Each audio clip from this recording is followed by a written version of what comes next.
is what people think's funny these days. Jesus Christ. Yo, what's up, everybody? Welcome back. If you're with the College Basketball Show, it's been about 11 minutes. Got Ronald Kabang. You've probably seen him on the Wager Talk channel. He actually also has his own YouTube channel too. So there's a number of places you could have seen him. And that's his Twitter handle right there under his name. Make sure you check him out. Only 6 games on the board. Not gonna lie, I only bet 3 of them. I could be talked into more. My bets are for sale, but as of right now, I only bet 3 of them. And we're starting off with Celtics on the road in Brooklyn, and this is one of the ones I bet. But Ronald, you want to go first? I know that you have the Celtics first half in this one. Yeah, I was looking towards that direction here. I didn't actually make a bet on this one. This was the only game I actually didn't have a bet on. But one of the things that I do in my handicapping process, like I do look at like long-term league-wide trends. This one's a simple one here that has been profitable for a longer period, but in more recent years, it has been really good. When 2 teams play each other on the first night of back-to-back games, if the road team is a favorite in that first game, they've covered 9 straight instances, and that's gone back a couple of seasons here. But the counter to that is the Celtics have not been covering lately, right? 7 of the last 8 games they failed to cover. They have not. No. Yeah, but they've been winning games. That's the thing. If you look at the net side, they haven't been doing either, right? They haven't been winning games nor covering it consistently. So to me, if you look at the Nets at the start of the season, they were really good from an ATS perspective. But the last 30 games, 9-21 straight up, 8-21-1 against the spread. So it's like if you don't think that they're going to win, they're probably not going to cover either. And one thing that I did look at too is how they do against these top tier teams. So as dogs against teams above 500 at the time of the game, they're only 3-19 straight up, 4-16-2 against the spread. So they do tend to struggle against these top tier teams. But like I said, I think the Celtics in their situation, just not being able to cover these large numbers, that's really what kept me off. But I know from the first half perspective, they've been one of the best teams all season long. I think from the first half numbers that I have here on the season, 37-15-1 in the first half. And then if it's on the road, 19-5-1. So maybe pivot and avoid the backdoor cover and focus on Boston early there. Backdoor cover. That's what I'm hoping for in Brooklyn. AJ, prop Beaver. What do you got? I see you got a Derek White prop here. Yeah, I have 1, potentially 2 plays in this game. Let's start with the one I locked in. That's Dennis Schroeder over 3.5 assists. When I first saw the line, I was a bit sketched out, but I think it makes sense. This is the 3rd point guard on a new team. They've been doing the same thing with Daniel Gafford, who the books have been getting crushed by because he just keeps soaring. I think it's the same thing here. At first, I was looking to take a Ben Simmons over, but that was until I saw the potential assist last game in Schroeder's debut as a Brooklyn Net. Simmons in that game, he had 5 assists, but he only had 5 potential assists, which was a major drop-off since returning from his injury. Meanwhile, Dennis Schroeder, in his first game as a Brooklyn Net, had 12 assists on 17 potentials, despite playing just 27 minutes. So that's a ton of potential assists right there. That's like up in the echelon of like the Brunsons, the Halliburtons, the Trey Youngs of the world. And they're pricing him, like I said, like the 3rd distribution option on the team, but that wasn't the case. I was watching the game off the bench. He was the point guard. Dennis Smith Jr. was more so relegated to a shooting guard role, and they actually had some pretty good chemistry. Smith was banging some threes, so hopefully that continues today. And I actually like the angle that he's coming off the bench here, because if a blowout occurs, I don't really think they're going to give Ben Simmons more minutes. I think they're more likely to give it to Schroeder and have him run the floor. With 23-plus minutes season, this is a guy who's virtually hitting every game he's played. And we've seen backups like Gilliard, Nembhard, and Russ have zero problem hitting this against Boston lately. So I really like Dennis Schroeder over 3.5 assists. I'm sure that line has moved. I mean, I just posted it 20 minutes ago, and the line was moving insanely. I would still play it at 4.5. And then the other one that I was looking at, and you saw the graphic for it, Derek White under points. This is only if Porzingis plays, because he's 18-9 to the under with the full starting 5, 8-3 to the under on the road with the full starting 5. Last 7-9 starting shooting guards to face Brooklyn have gone under their total, and he's under his last 4 or 5 against Brooklyn as a Celtic, just averaging 11.8 points per game. This is a scoring profile that doesn't really mesh with the Nets, according to Courtside Pal. They're allowing the 3rd fewest points per game to a shooting profile. And I just really like the value here. I could see it dropping to 13.5 if KP is officially announced active. So if you want to see if I'm actually going to play it at that number, follow me on Twitter. I'll post it later. But yeah, that's basically what I'm looking at for this game. All right, for me, I did bet Brooklyn. I took it at +9. I was leaning Brooklyn on the video last night. I said Brooklyn +8.5 for pass. +9 got me. I bought in. Not crazy about it. We do have to take note that we're betting. Maybe if we take a step back and look at what we're betting here, it's probably the best team in the NBA against a pretty shitty team.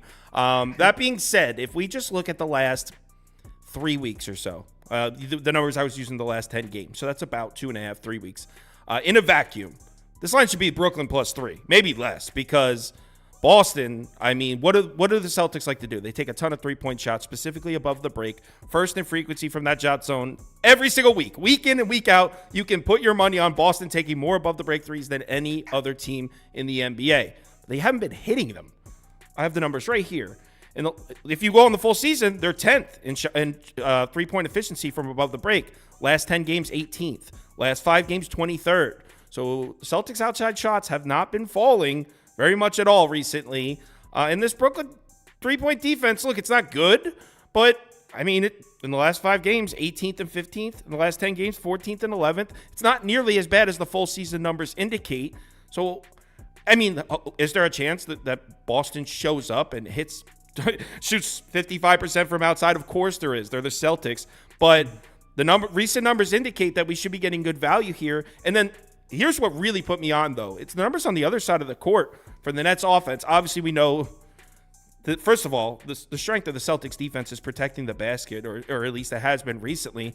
The Nets want no part of that. The Nets have no interest in going into the interior. The Nets have no interest in going on the interior and trying to score at the rim on Boston. The Nets live and die by jump shots, and you know what? Look at these numbers right here. I probably should have made a graphic for you guys, but Boston, last 5 games against the above the break three, where the Nets shoot a lot of shots from, 24th and 28th. Teams have been hitting three-point shots on the Celtics, so I think there's a ton of angles that point towards the Nets here. I'm just a little worried about the line because it seems like odds makers are making a statement here by making this 9. Because if you were asking me to handicap this game, I would have it at about 5.5. So the fact that this is at 9 means that they really feel comfortable that Boston wins this game by margin. So I'll take the Nets +9, and I don't hate it, but I don't absolutely love it either. Our poll, Nets win. All right, Brooklyn. We got some people betting dogs in the comments, 45% to 39%. So community leaning towards the Nets. A lot of people betting Boston, though. All right, Oklahoma City at Orlando. And I'm in on this one. You guys know my bet here. I put it up last night. The crazy part is, I shouldn't say the crazy part. The problem with this game is I don't love my reason. You know what? Actually, Prop, you want to go first? You want to start before I get into it? Yeah, sure. I made a builder for this game. Oh, a builder. That's neat. Yeah, it's a dope builder. We got 2 systems that have been wildly profitable for us lately, and I just combined the 2. So first leg, we got Banchero 7+ rebounds. The power forward rebound overs against OKC have been raking in the cash lately. We got 1, 2, 3, 4, 5, 6, 7, 8. I don't want to count all the guys that have cashed in the last month. A ridiculous amount of power forwards have cashed in the past month and a half since the new year has turned, and I think that Banchero fits that description. Last 30 days, Thunder allowing the second most rebounds per game to power forwards. Last 2 weeks, they're allowing the most. Banchero's cashed 3 straight matchups against OKC, averaging 8.3, and had 15 rebound chances his last time out. I'm expecting a competitive game here. With 31+ minutes at home and Wendell Carter Jr., Banchero is 5-2 to the over, so I really like his leg to hit. And then the other guy, I say it every day, or at least when I'm talking about the Orlando Magic, take the opposing point guard steal prop against them. I mean, it has just been a wagon all season, and SGA is one of the best in the game at racking up those steals. He has 1+ steal in 46-52 games this season. 15 straight starting point guards have hit 1+ steal against the Magic. He has 1+ in 3 straight versus Orlando, 7-9 career matchups, and he's 97 percentile in steal percentage. So at the price of +101, combine the 2 that I was looking at, my 2 favorites in that game, and hoping to cash out there at better lines for each.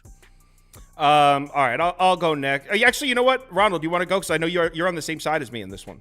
Yeah, we're definitely on the same side here. One of the things that I looked at here is really the inconsistency on the Thunder offensive side. I know they've stayed under their team total in 8 of their last 12 games, and they also only went over on one of them because they went into double OT. But another thing that I focused on this Thunder team was like how they do in these non-conference games. They do allow about 5 more points per game than they do against in-conference opponents. So they kind of tend to lax defensively against these non-conference teams. And then if you look a little bit further into that, these non-conference games, but they're the road favorite in the situation like they are today, they're actually 2-3 straight up, 1-4 against the spread. They're giving up an average of 126 points per game. Dude, they lost outright to the Hawks, Nets, and Pistons. And now they're playing a Magic team, on the opposite side here that's kind of been playing really well right now. They covered 7 of their last 8 games. I look at them in these non-conference situations at home, 5-2 straight up, 5-2 against the spread. So it's kind of pretty much like the other way of this Thunder squad. I know the Magic are on the first leg of back-to-back games, but I checked how they do in these first leg of back-to-back games, and both of them are at home. There's 2 instances this season. They beat the Raptors by 19. They're only a 1.5 favorites in that game. They also beat the Heat by 18 points, and they were only a point. They're a favorite by a point in that one.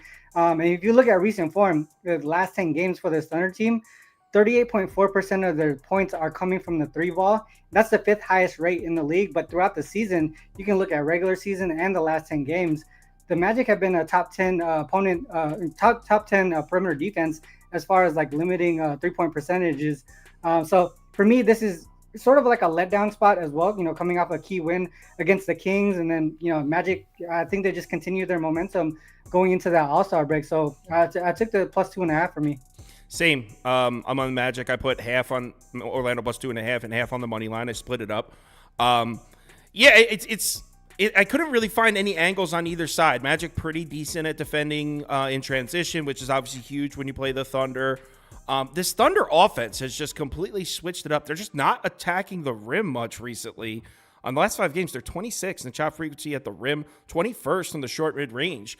Earlier in the season, they were all in. I mean, on the season, they're 5th in shot frequency from the short mid-range. So this Oklahoma City team has become a lot more 3-point reliant recently. Mm-hmm. And not that it hasn't worked. They're actually hitting their threes.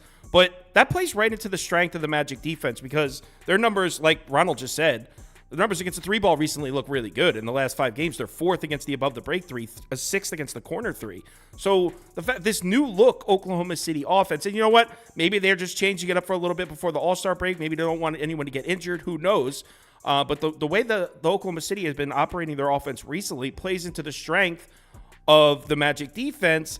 And here's where now I'm in on this bet, and I got a full unit on it. So this isn't a lean. I'm in.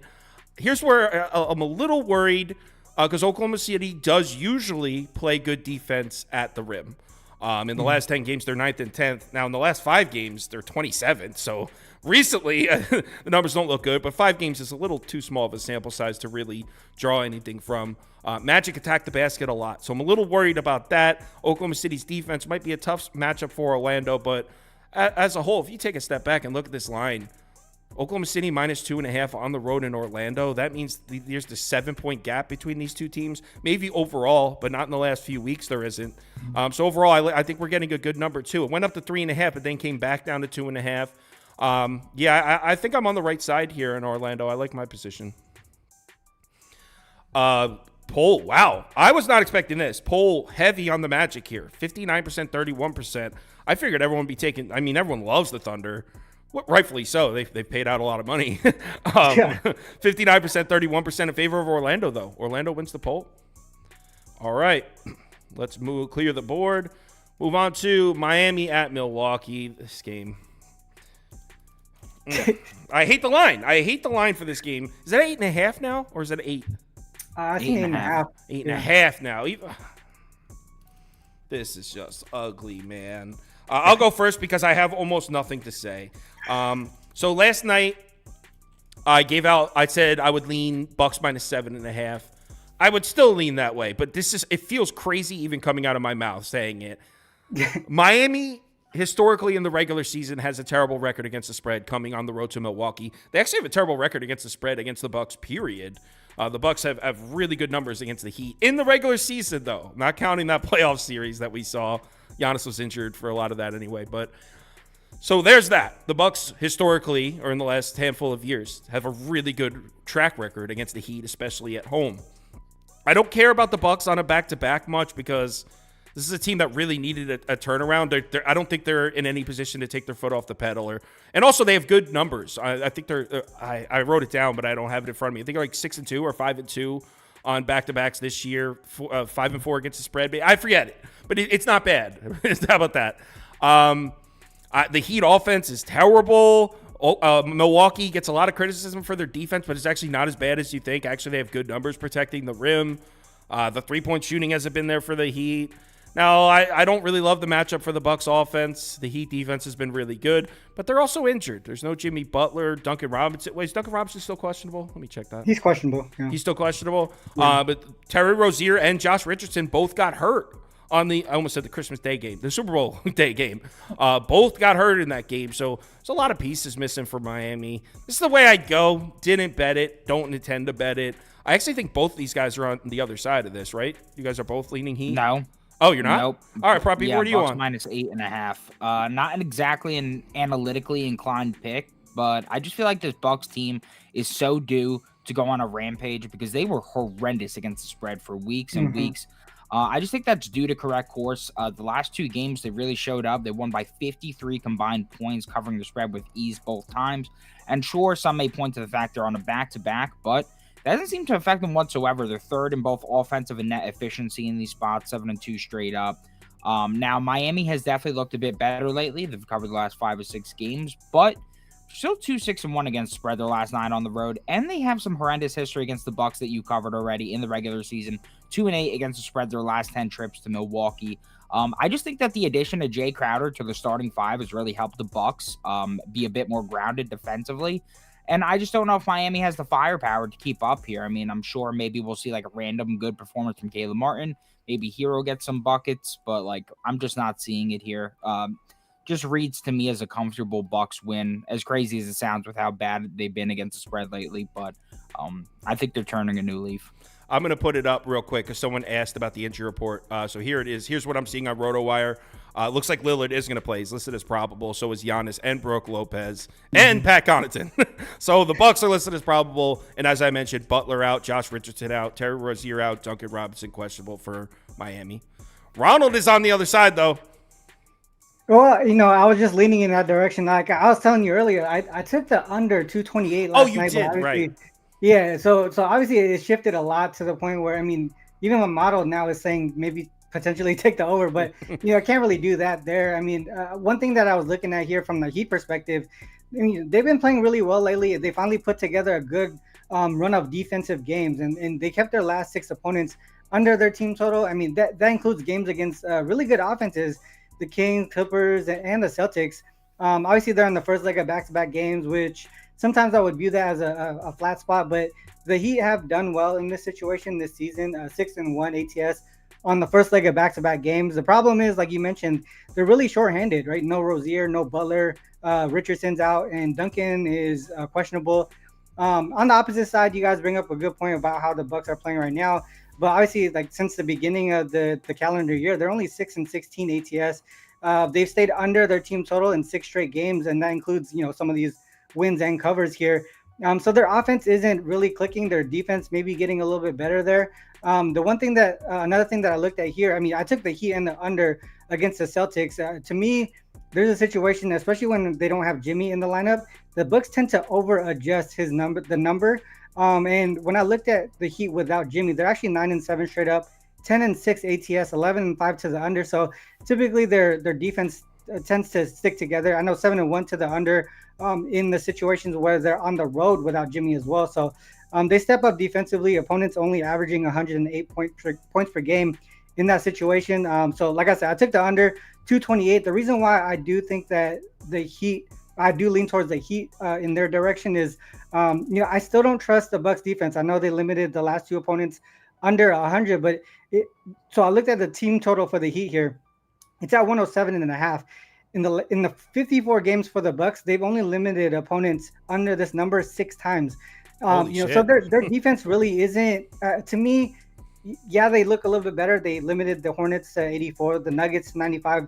Nuggets, I feel like they've been kind of struggling offensively, so I can see that happening. But at the same time, I still don't trust the Bucks at this point. So I would lean plus 8.5, but I did officially take the under 228 last night. Yeah, there was 2 games where the total dropped like 5 or 6 points. I forget what the other one was, but it was crazy movement in both of them.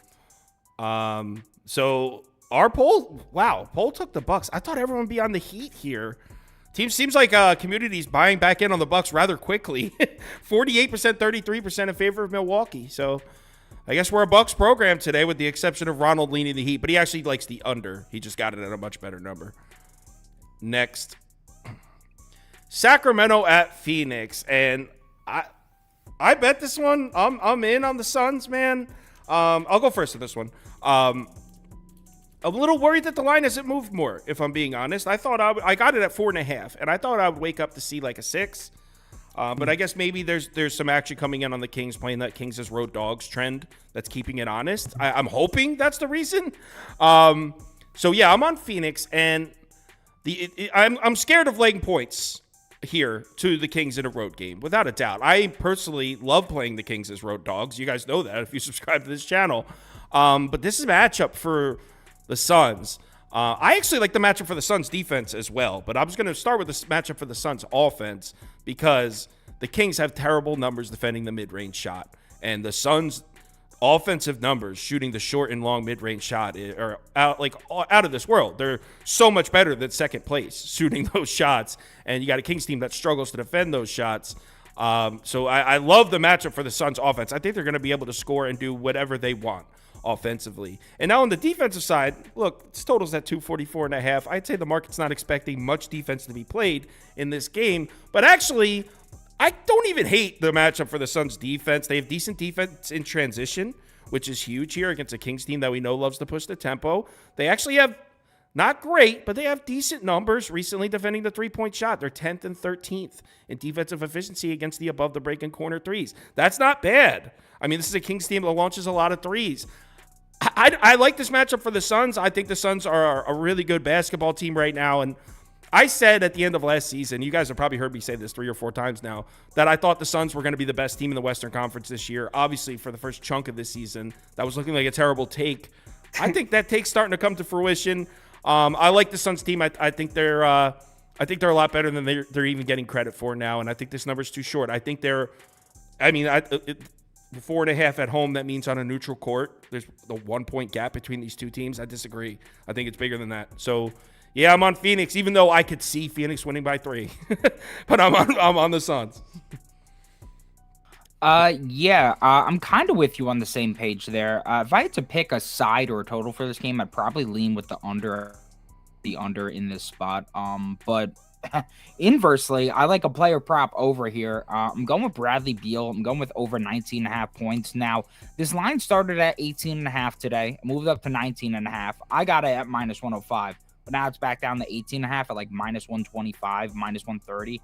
I don't really care where you get it. I think it just 20 plus is the key number here. I just preferred to save the VIG, and I guess I lost some CLV. Whatever. I still like the spot for Beal here. It's been an up and down season thus far in terms of production as a Sun, but I think we're starting to finally see some steady volume for him here, and that's really all you can ask for in terms of capping some guys. Last 5 games, he shot the ball 16 plus times in each, averaging 19.2 attempts per game, and he's actually shot the ball 16 plus times now, is 6-7 as well. With just 13 plus field goal attempts this season, he's 8-3 at home, averaging 22 points per game. And the home away splits have been more prevalent as of late for Beal. His last 10 at home, 7-3. He's averaging 21.5 points per game, 17 field goal attempts per game, and a 52 field goal percentage. Very efficient. And I really like the matchup for him here. This is a Kings D that, according to Courtside Pal, allows the second most points per game to his shooting profile, 5th most to his scoring profile. And they've specifically been really weak at defending the paint and the long mid-range. If you know Bradley Beal, that's where the guy lives. He loves it. 40% of his shots come there. Exactly. And the Sacramento Kings team has just been getting torched by opposing shooting guards lately. Last 2 weeks, they're allowing the most points per game, highest field goal percentage, and 3rd most three-pointers made to opposing shooting guards. And what the icing on the cake is for me, you know I love these stupid rest trends. I do. I love rest splits. And on 2 days of rest, through 4 games, the man is shooting 55% from the floor and 61.5% from 3. Pretty much every other split in terms of rest, the guy's shooting 25% or less from 3. This one, he's shooting 62%, has been on fire from 3-point land. So I just love the value here at the low vig. I know some people may be on D-Book tonight. I know some people may be on KD. I feel like the value of Beal in this matchup, when he's starting to get some steady volume, he's being slept on here as a nice value. So you're riding Bradley Beal 2-day rest splits. I like it. Yeah, I mean, you know what? The last time I bet Beal, I was cursing his name, and then he wound up cashing late in the game. So I hope he does the same here. Well, I forget what game I was watching. I was watching a Suns game recently where Beal, he like crossed somebody up, went in and hit like a lefty finish reverse layup, and I was like, oh shit, I haven't seen Bradley Beal pull an athletic move like that. And so I think Beal's starting to feel comfortable. Yeah, 19.5 for a guy who used to average 25.5 is just like, come on. You're right. Ronald, I don't even know where you're at on this game. I didn't even see a pick. Did you pass on this one? No. I did actually have a play on this. I actually took the Suns total under. I know it doesn't completely align with your Phoenix pick, but to me, there's a situation where they can cover the game but still stay under their team total. I just feel like this total in general is pretty high, right? 244.5. I think we're seeing right now. I think I see 245 too as well. But I looked at how both of these teams do with these higher totals. I looked at the threshold of 240. So Kings on the road with a total greater than 240. They are 7-2 ATS, 5-3-1 to the under. The Suns team total that I took is 125. In general, when the total is above 240, the Kings, they've given up 125 only 4 times out of 14 games. So that trend kind of goes towards the under there. On the opposite side here, the Suns, 2-7-1 against the spread, 9-1 to the under. When the total is greater than 240, obviously some of those games didn't include, the big three, but some of them did, and they still trended towards the under there. They went under their team total in 7 of those 10 games, averaging the average points there is 118.7. So that's well below the 125 that we have. I know the Kings are on the first leg of back-to-back games, 6-1 straight up, 5-2 ATS in that spot. But one thing that I did like as well here, 3-0 straight up and against the spread on the road. But the key factor is the opponents in that situation. All 3 of them went under their team total. They beat the Mavs 129-113. They beat the Pistons 131-110. They beat the Pacers with Hallie, who was on a minutes restriction though, 133-122. All well below the 125 mark there. Obviously the Suns first leg of back-to-back games for them too. 2-5-1 ATS in that spot. In those games, averaging 111.5, so definitely well below that 125 number there. Some of the stats that kind of pointed me towards possessions being limited as well. The Suns turn the ball over at a high rate, and the Kings are pretty good at forcing turnovers.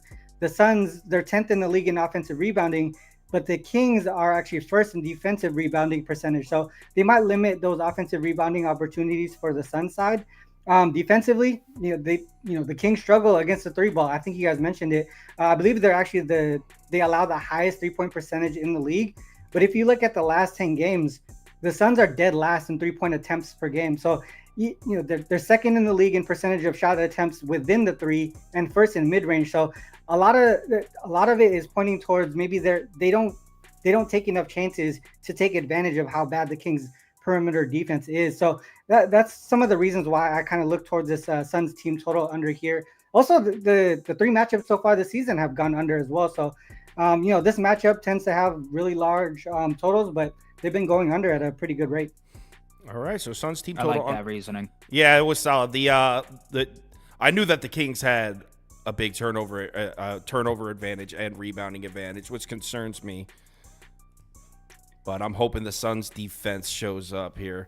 So our poll, 52% Suns, 33% Kings. So community is leaning towards the Suns in this one. Next. Someone said this is just Proppy versus side hustle. His full-time job is the Pringles chips mascot. Not yet. I've been asking. They won't answer my emails. They don't ever answer.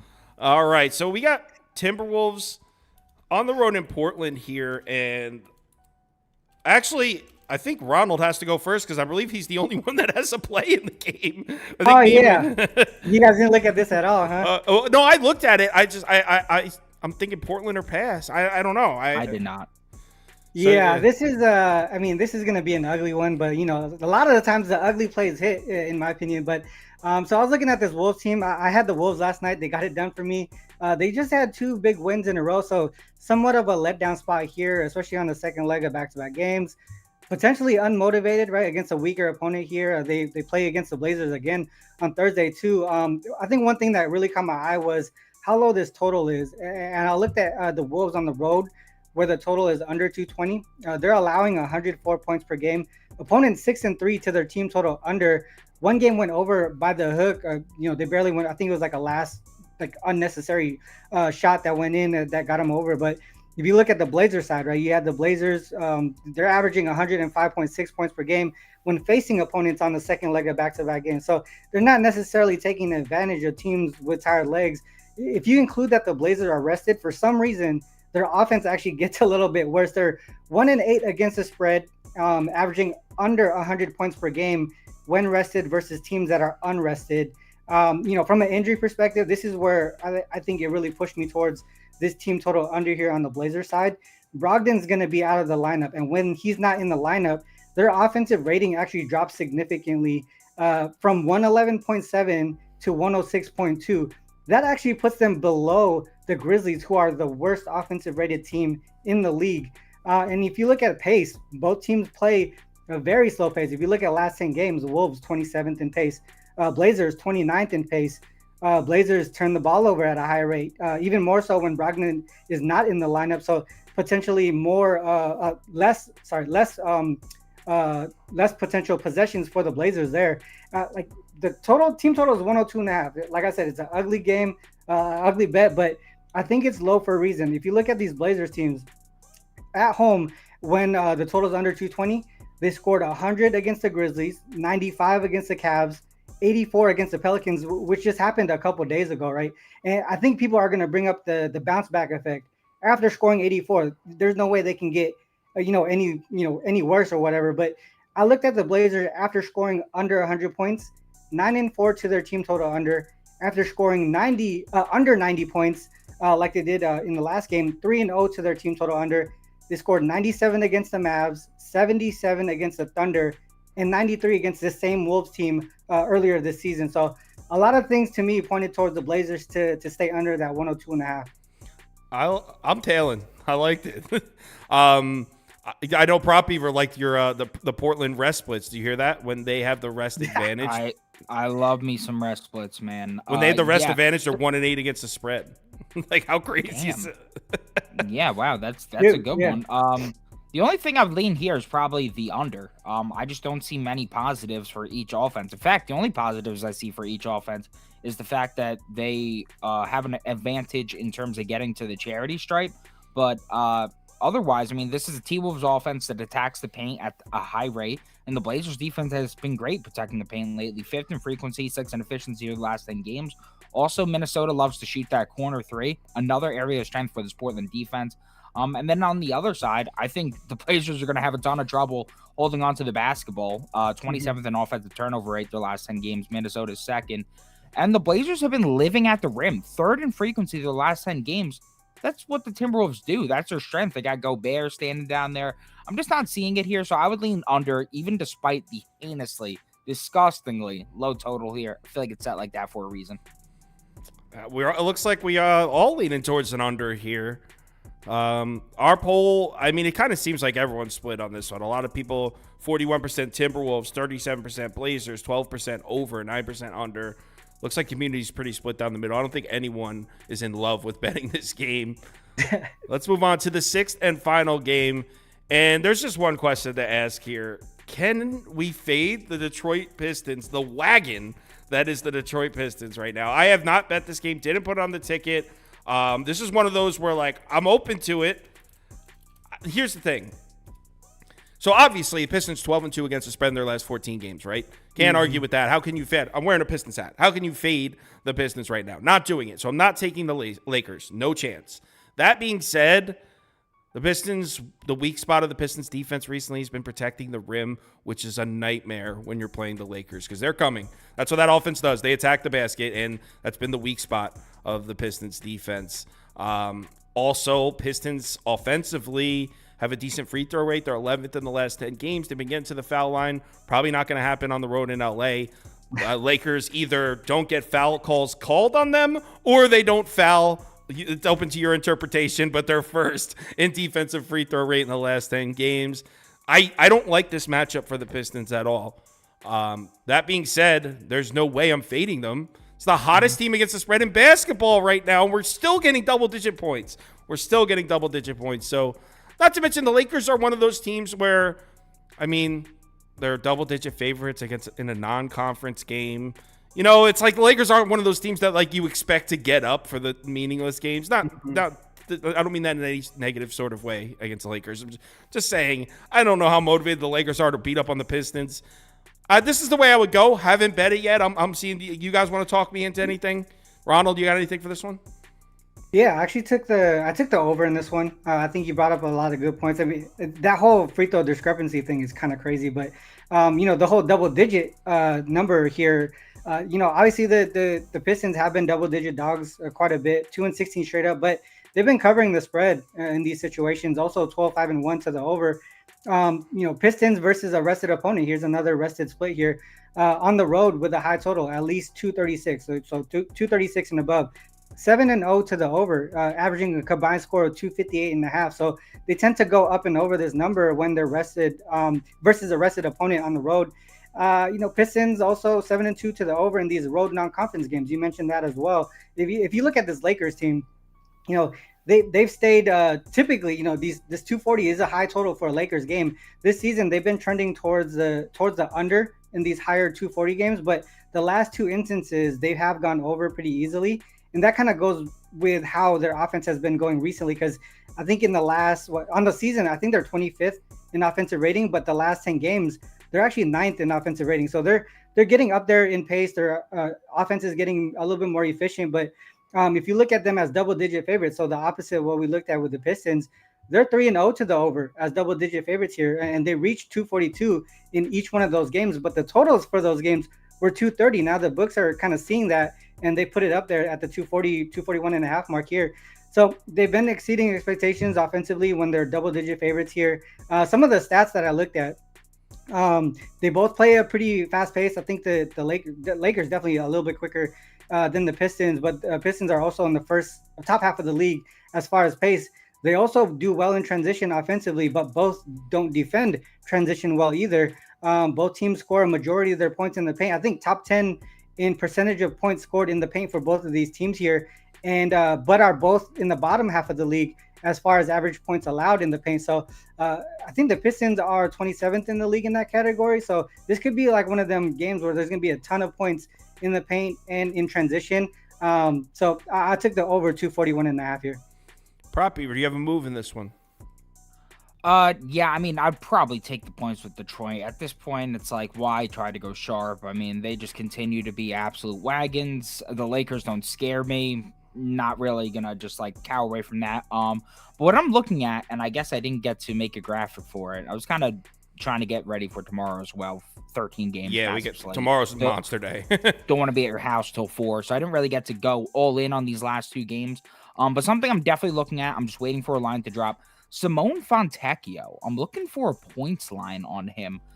So if you know him with the Jazz, he was basically just like a 3-point specialist. Didn't get that much usage. Solid player, nothing crazy, right?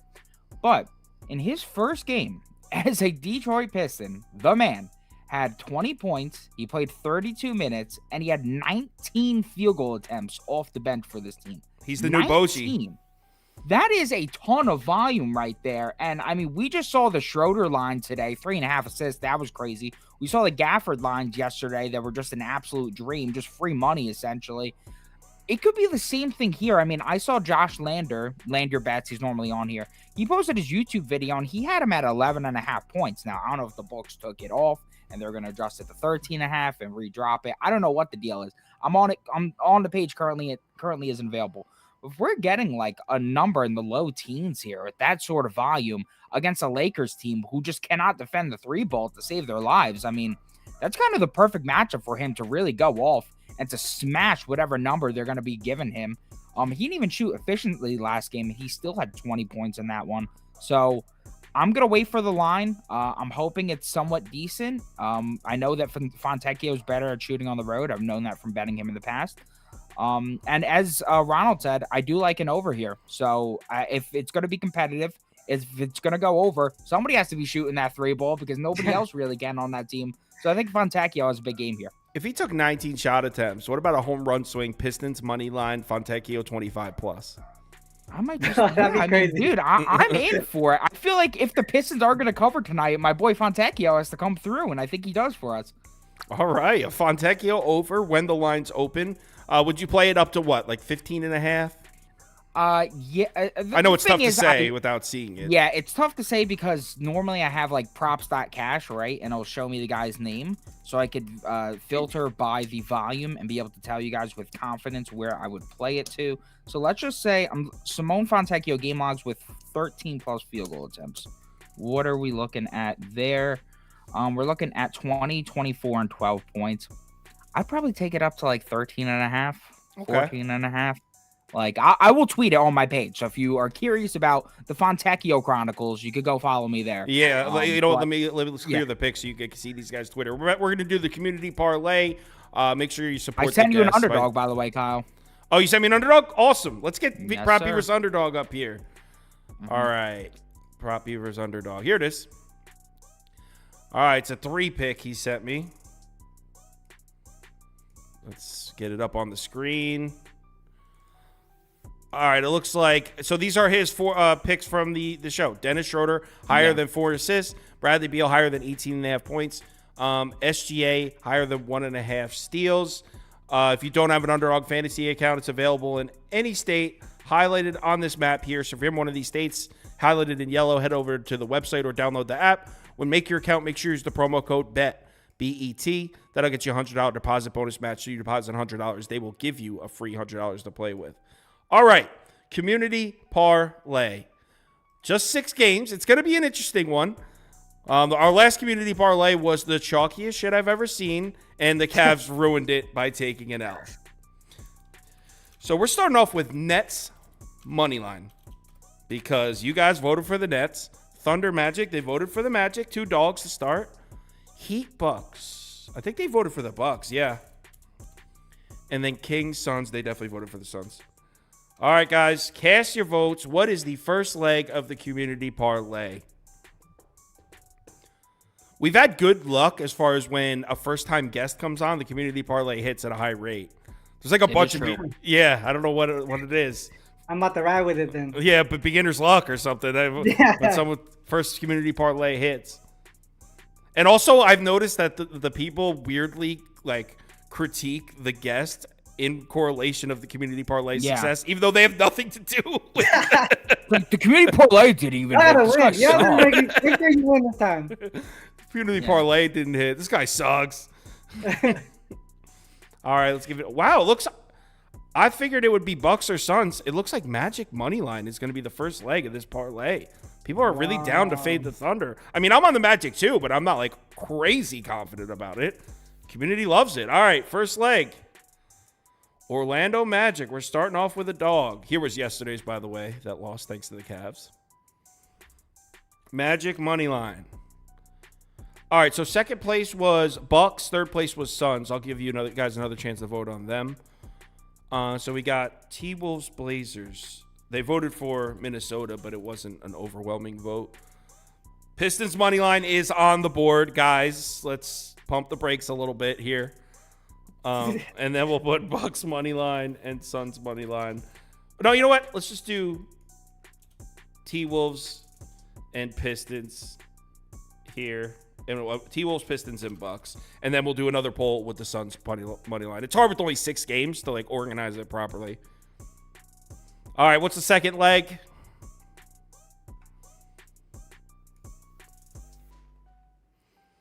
Pistons is actually getting votes. This is dangerous. They're going You crazy. put the money line instead of the spread? Yep. I feel like the crazy. cutoff for that is like 12.5. Yeah, I could agree with that. And that one time where we put Pistons plus 12.5 in there, they won the game. Yeah, I know. We've robbed ourselves. I know. Would have been like the most epic community parlay in history. I think that was the day Ski was on, I think. Yeah. All right. Looks like it's gonna be Bucks. So it's Magic money line, Bucks money line. So All right. second place are Minnesota, Bucks, Suns. No, Minnesota, Suns, Pistons. Those are gonna be the three. We have to take two. We might as well put the first one back in, which was Nets. So Timberwolves money line, Suns money line, Nets money line, and yes, I'm putting Pistons money line back in. First and second place get in. So keep in mind, if you're betting Pistons thinking it's funny, if it wins, it's actually going to be in this. Just an update. Anthony Edwards now questionable. Oh, wow. Oh, that's interesting. Yeah, it comes with the territory betting the NBA this close to the All-Star break. Especially on back-to-backs. Ooh. I'm not even seeing that on RotoWire yet. They didn't even update. It literally just updated like a second ago. I got an underdog notification. Usually takes about a minute. I bet you a lot of people wishing to rescind their Timberwolves moneyline bets right here. Our votes in this thing. So Pistons are not going to make the community parlay. It's going to be Suns and T-Wolves. I don't know what the Suns are for the T-Wolves because the line's locked because Edwards shit. Yeah. I know the parlay for the first three legs. Yeah, what is it? Plus 353. So you add a minus, we'll say it's plus 550. It's going to be somewhere in that range. This is the community parlay. Unfortunately, the Timberwolves line is, sorry. We put Timberwolves. Unfortunately, the Timberwolves line is locked because of the Anthony Edwards news. It's an estimation of what the odds will be. It's Magic money line, Bucks money line, Timberwolves money line, Suns money line plus 550. Thanks everyone for watching. Thanks Ronald for joining. We'll get you back on next week. Thank you. Same schedule tomorrow. 3 p.m. college basketball, 4 p.m. NBA. Ski's coming on. I got to make sure I'll check with him, but he said last week that Wednesday was cool. So Ski should be back on tomorrow. We got 13 games tomorrow. That's a mondo. It's a loaded NBA slate. Me and Prop Beaver making tonight's video. It's going to be a late one. The video is probably going to be 40 minutes long tonight. So let's have ourselves a good one. Remember to bet responsibly, and I'll talk to you guys later.